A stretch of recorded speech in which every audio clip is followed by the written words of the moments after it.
பொல்லாரின் சொல்லின்படி நடவாதவர்,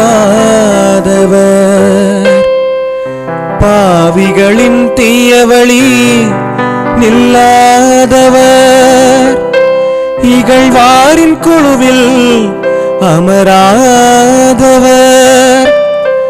ஆனால் அவர் ஆண்டவரின் திருச்சட்டத்தில் மகிழ்ச்சியுறுபவர், அவரது சட்டத்தை பற்றி இரவும் பகலும் சிந்திப்பவர்.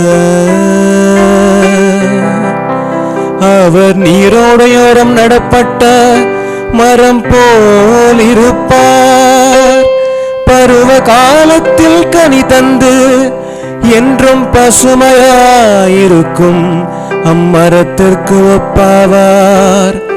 தாம் செய்வதனைத்திலும் வெற்றி பெறுவார்.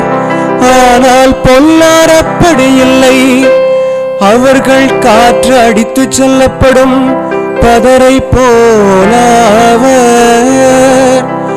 பொல்லார் நீதி தீர்ப்பின் போது நிலை நிற்க மாட்டார்.